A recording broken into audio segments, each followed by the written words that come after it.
Hey, welcome to my channel. Today I'm just going to talk, well, not much to say. If you saw the game, you saw the game. The Nuggets beating the Heat 104 to 93, basically by 11 points. Probably could have been more, but I think at that point, the Nuggets weren't too concerned. Um, the one thing, though, is like, it was surprising how well they played, quite honestly. Looking at the stats right now, I mean, Jokic triple double, which like his 10th in this playoff series, or 10th in the playoffs of this year. Um, I mean, with the Heat, their field goal percentage was 40%, while the Nuggets were 50%. 3 point range, honestly, I mean, like, yeah, like the Heat were a little bit better percentage wise, but they took a lot more attempts. They were 13 for 39, whereas the Nuggets were 8 for 27. Free throw, the Nuggets were going to the free throw line a lot more. Quite honestly, they were there at the a lot more. So I guess the Nugget, like the Heat were definitely fouling quite a lot. Obadiah for the one as well too was a big thing. The rebounds, I mean, they were about evened out basically. Assist wise, almost about the same. Turnovers, the Nuggets gave a little bit more turnovers than the Heat. Shows that the Heat's defense was a little bit in play. Basically, they were pretty good or decent enough. But the problem was is it was in the paint. That's where the problem was, and you saw all those backdoor. If you saw there was a lot of backdoor shot, plays in play, or men cutting into the paint, and they had like 46 points compared to the 38 points that Miami had. Again, Miami foul trouble galore. I mean, it's one of those things where you can start with Obadiah. Basically, he was pretty much in foul trouble from the beginning.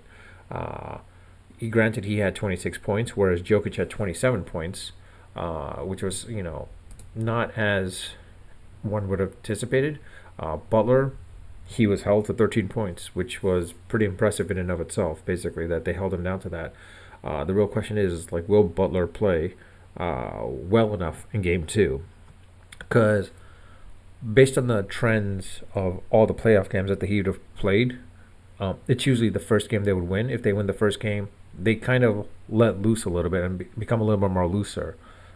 This is a case where I think the Celtics game probably took a lot out of them, that they weren't coming in as loose as you would if you had seen. They were still not 3 point for their 3 pointers. They were not doing so well in the first half. First half, basically. Butler, not so much as well too. Quite honestly, granted he had a steal and he had a block, but honestly, it's more of the case where he wasn't getting his shots in play. And Jokic, he was doing good enough to the point like he wasn't even getting points, but he was dominant enough to the point like he was already in double figures with his assists basically at that point as well too, which is pretty high for a big man of that nature. Um, for game two, look for game two where the Heat basically not recover, but more of readjust to Denver. I think if the fact that they haven't gotten a chance to play him as much, they're not entirely familiar with, specifically with Jamal Murray as well too. I mean, honestly, Murray did pretty decent. Quite honestly, it was more of a case where I think if you look at Murray's scores, I mean, he was 26 points basically, and like 2 for 7 from the 3 point line. But assist wise, he had 10 assists, just as many or close to as what Jokic had practically. Rebounds, 6 rebounds, as well as one steal himself as well too. So it's one of those things where um, Murray and Jokic were the dominant factors, and Porter and Gordon played a big factor. Porter definitely played a big factor in the first half as well too. To be quite honest, same as Gordon. Gordon came out strong, and I think he kept him in the first half, and got them that lead and such, and they never looked back essentially. It's I think it's a case where it comes down to the fourth quarter, how the Heat were playing in the fourth quarter. I think they can use that to essentially go into the game two. The real question is, how does Jimmy Butler respond to this? Obadiah did well. I mean, outside of being in foul trouble, he did decently enough to the point that he was the one that was keeping him in the game, basically, as well as Vincent.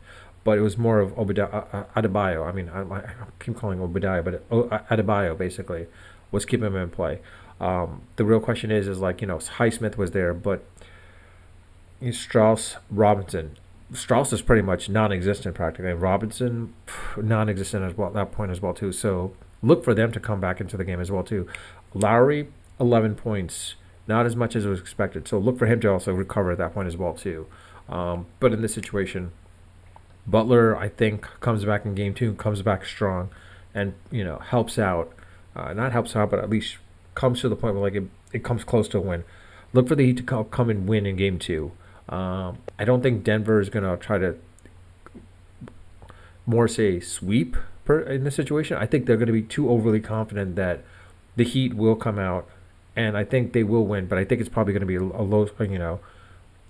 The point differential is probably going to be low. It's going to probably be under 7 points for sure.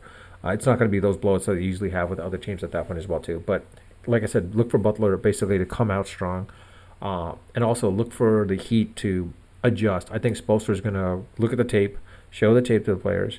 They're going to adjust, and their defense is going to adjust to Jokic, and as well as to Jokic, as well as to Murray as well too. One of those two has to be taken out, but also the other factor is Gordon became a factor as well too. So that's one of the big things that they have to take into account as well too. If they can contain Jokic and Murray, let Gordon try to beat him at that point. Because if you take those two out, I think that then they got the game at that point. But we'll see how that works out, because like I said, the thing was is defensively speaking, they were doing decent enough, but the problem was they were getting in foul trouble. That was the big problem. They were just giving too many fouls, and that's why you saw them going to the line so much, whereas Denver was not giving as many fouls. I think the Heat went up to the line maybe 2 times or 3. I can't remember exactly, but actually it shows here, 2 times basically. So it's not something that you anticipated, and the person that went to was Highsmith as well too, which is a surprise. So I mean, the fact that Butler was not at the free throw line, that shows you that basically they either were not looking into him and playing him very hard, or 2, they were playing zone with him basically to the point like he was maybe getting a little frazzled. But we'll see what happens. Like I said in game 2. Again, let me know your thoughts. What you think. Do you think the Heat can actually come back from this, or do you think the Nuggets are going to sweep? Do you think in game 2, Butler comes in and, goes all out, probably scoring at least 25 points to 30 points? Do you see basically also the other aspect of the Heat adjusting and now, becoming more defensive, that they will be able to either contain either Jokic or Murray? And do you see Larry coming out as well and doing something really, pretty impressive as well too?